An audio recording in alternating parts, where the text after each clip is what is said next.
Vamos começar a nossa aula 2 do material para a certificação CompTIA Cloud Essentials. No tópico B aqui vamos falar sobre como identificar tecnologias de rede e armazenamento em nuvem. Os objetivos do exame abordados são o ponto 1 e 1.2, identificar conceitos de rede em nuvem e identificar tecnologias de armazenamento em nuvem. A rede é definida por software, SDN, Software Defined Networking, ser uma administração de remota segura.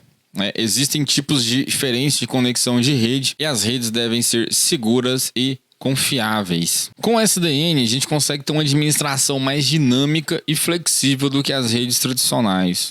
A configuração dos dispositivos de rede, como roteadores e switches, é definida de forma centralizada.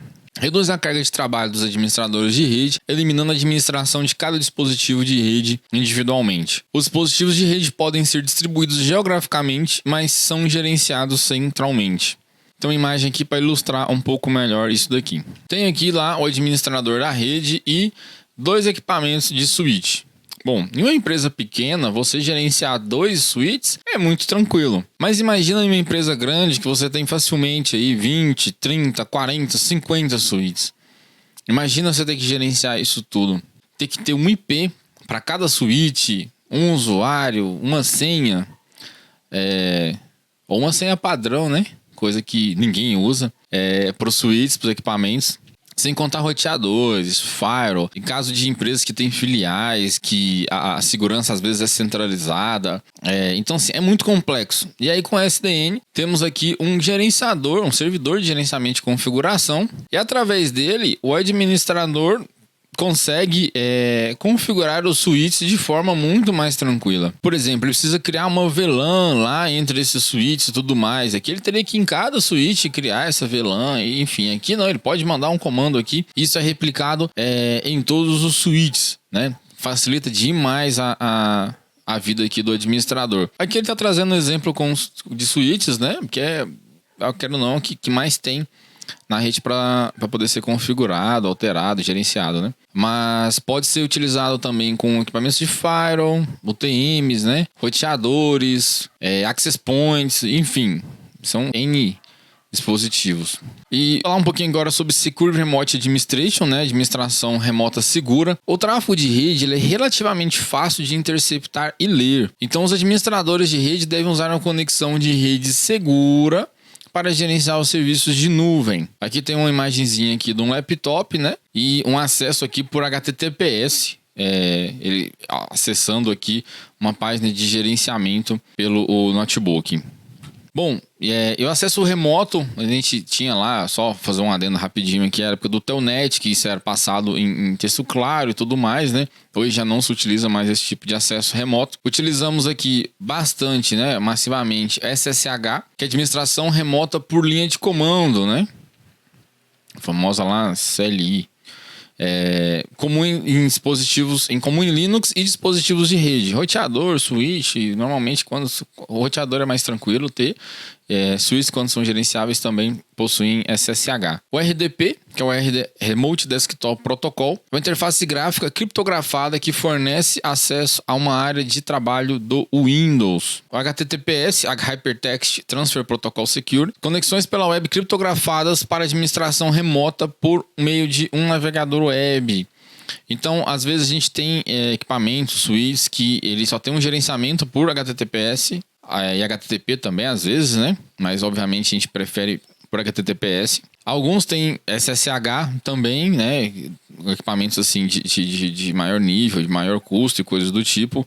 Não é algo tão caro, tão diferencial assim, mas é algo muito importante que facilita muito a vida aí do administrador. Vamos falar agora sobre armazenamento em nuvem.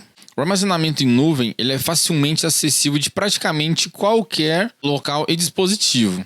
Existem soluções de armazenamento em nuvem para empresas, pequenas empresas e usuários domésticos. Esses recursos de armazenamento, tem alguns recursos, alguns conceitos que a gente precisa entender um pouquinho. Compressão de dados aqui, que é o Data Compression. A codificação de dados de uma maneira que consome menos capacidade de armazenamento e menos largura de banda de rede. Quando você vai mandar seus dados para o servidor, lá para a nuvem, algo do tipo, você pode comprimir esses dados e fazer esse envio aí que você vai gastar menos banda, né, e menos armazenamento. A deduplicação de dados, ou desduplicação, né, em inglês aqui data deduplication, ele remove arquivos duplicados ou blocos de arquivos e os substitui por ponteiros para uma única cópia dos dados. Como que isso funciona? Imagina comigo o seguinte, que você tem lá 3 VMs, todas Windows. Vou dizer uma janelinha aqui. São Windows. Concorda comigo, se as 3 forem em, sei lá, o Windows Server, os arquivos do sistema operacional não serão os mesmos? Então, para mim gravar aqui as 3 versões do Windows e ter lá esses arquivos duplicados no meu storage, no meu armazenamento, ele salva somente um arquivo do sistema operacional que tem duplicação. Ele faz um apontamento dos outros arquivos, né, para esse único arquivo. Então eu não tenho, por exemplo, 3 arquivos iguais no meu storage. Eu só tenho um arquivo e os outros são apontados. Isso daqui economiza espaço de armazenamento. E obviamente, voltando lá, né, a nuvem respirou, pagou. Então se você está ocupando menos espaço, está pagando menos armazenamento também. E a capacidade de armazenamento em nuvem pode crescer sob demanda, tornando-a escalável e flexível. Também temos a questão da performance, que ela pode ser impactada pela rede entre o provedor de nuvem e o cliente. Isso vai depender aí do seu provedor de serviço de internet, né? Ela pode ser impactada pelo desempenho da mídia de armazenamento no data center do CSP. O armazenamento pode ser alugado de provedores a custos diferentes que refletem diferentes níveis de desempenho. Como assim? Os dados guardados e raramente acessados podem ser armazenados em mídias relativamente lentas e, com isso, ter menor custo. Esse tipo de armazenamento pode ser chamado de armazenamento frio ou cold storage. Suponhamos lá que eu tenho alguns tipos de certidões, digamos assim, da minha empresa que eu raramente tenho que acessar, mas uma vez por ano e coisa do tipo. Eu preciso colocar isso, por exemplo, num SSD lá com NVMe e coisa do tipo de alta performance? Não preciso. Não dado que eu preciso dele constantemente, né? É de vez em quando. Então eu não tenho... Essa questão de velocidade para mim não é muito sensível. E os dados acessados com frequência podem ser armazenados em mídias mais rápidas. E, consequentemente, pode ter um custo mais elevado. Esse tipo de armazenamento pode ser chamado de armazenamento quente, hot storage. Então, vamos lá. Se eu tenho lá as minhas certidões lá que eu acesso uma vez por ano, eu não preciso usar um SSD.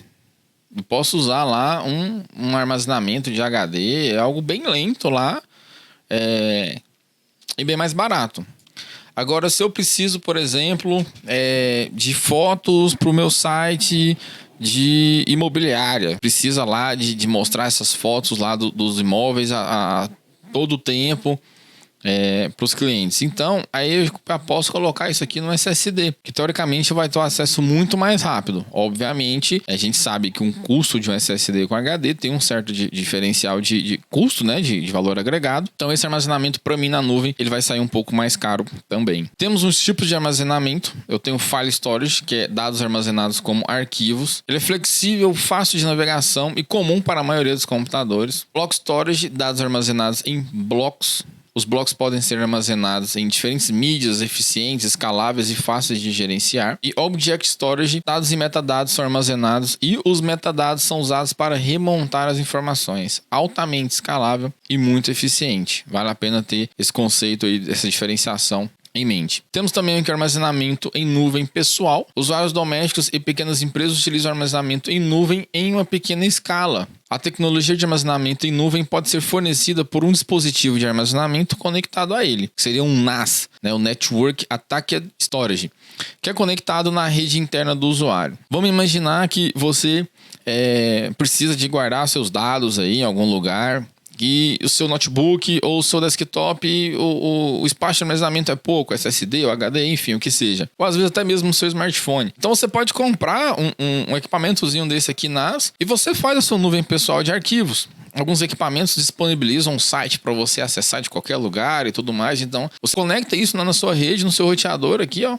E você consegue acessar, disponibilizar seus arquivos para qualquer outras pessoas ou você mesmo acessar de outro lugar. É muito mais barato, né? Porque você vai ter que gerenciar o hardware, você vai ter que gerenciar a energia, a conexão de internet e coisas do tipo, né? Mas ele é muito mais barato que você contratar um armazenamento em nuvem pública. Por exemplo, um Office 365 ou um Google Drive ou algo do tipo. Vamos falar um pouquinho aqui sobre características de software definido, armazenamento definido por software, né? Software Defined Storage aqui. Ele tem um gerenciamento automatizado, tem uma interface de gerenciamento meu padrão. Existe um caminho de dados virtualizado para dados de bloco, arquivos e objeto. Ele é escalável e é flexível. Quais são os benefícios da gente utilizar, né, o armazenamento definido por software? A gente pode utilizar muitos tipos de mídia de armazenamento, como flash, SSD, discos virtuais e armazenamento em nuvem. Tem um ótimo custo-benefício e o escalonamento automatizado sem intervenção administrativa. Vamos imaginar lá o seguinte: eu tenho lá minha empresa de imobiliária e eu preciso salvar lá as minhas certidões e as minhas fotos. Quando eu faço esse armazenamento definido por software, automaticamente ele já vai ver que, olha, as certidões aqui não está sendo muito utilizada não. Então vamos colocar para tipo de armazenamento mais lento, né? mais barato. Ele faz esse gerenciamento. E só que as fotos aqui estão sendo acessadas diretamente. Então vamos aumentar aqui a velocidade da mídia para acesso para a gente melhorar a performance. Por isso que ele diz aqui que não tem intervenção administrativa. Quem faz isso é o software lá de forma automática. Vamos falar um pouquinho agora sobre o CDN, que são os Content Delivery Network, né? São a rede de entrega de conteúdo. Os dados são dispersos geograficamente e armazenados perto dos clientes para acesso mais rápido. É um serviço bastante oferecido pelos CSPs. Provavelmente você deve ter ouvido falar do CDN da Akamai, né? O Facebook acho que utilizava, não sei se utiliza ainda. Então, são dados que eles são distribuídos onde tem pontos de troca de tráfego ou algo do tipo, para entregar esse conteúdo de forma mais eficaz, mais eficiente para os clientes. Por exemplo, a Netflix, ela usa esses CDNs em pontos de troca, Facebook, Google, enfim. Você está aqui no Brasil e o data center está lá nos Estados Unidos. Ao invés de você requisitar a informação lá, não, você tem um CDN bem próximo aqui, você requisita dele, às vezes até na rede do seu próprio ISP, né, no seu Internet Service Provider. Bom, resumindo aqui as diretrizes, essa aula aqui é um pouquinho mais curta. As conexões de rede insuficientes podem impactar os negócios, diminuindo as comunicações entre os clientes em nuvem e funcionários. As comunicações de rede devem ser protegidas para administradores usando protocolos como SSH, HTTPS e RDP, o acesso seguro lá no acesso remoto seguro. O armazenamento em nuvem impacta o desempenho de serviços em nuvem, consumidores de nuvem e de seus clientes. Tipo de armazenamento lá, se ele é o quê? Hot Storage ou Cold Storage, né? Escolha o armazenamento analisando o tipo de dados que estão sendo armazenados e com que rapidez eles devem ser acessados. Se eu tenho uma certidão que pode ser acessada uma vez por ano, não preciso colocar ela num tipo de mídia rápida, mas se eu preciso de um dado que é constantemente acessado, aí sim compensa eu pagar um pouco mais para ter essa mídia um pouco mais rápida. Considere a implantação de um CDN para fornecer acesso a recursos de data center que estão mais próximos dos seus clientes. Obviamente isso daí, quando a gente coloca um CDN mais perto ali de uma grande concentração de clientes, a gente diminui o uso de banda, enfim, conectividade fica muito mais eficiente. Bom, terminamos aqui nossa aula 2. Na próxima aula, vamos tratar aqui do tópico C. Vejo vocês lá.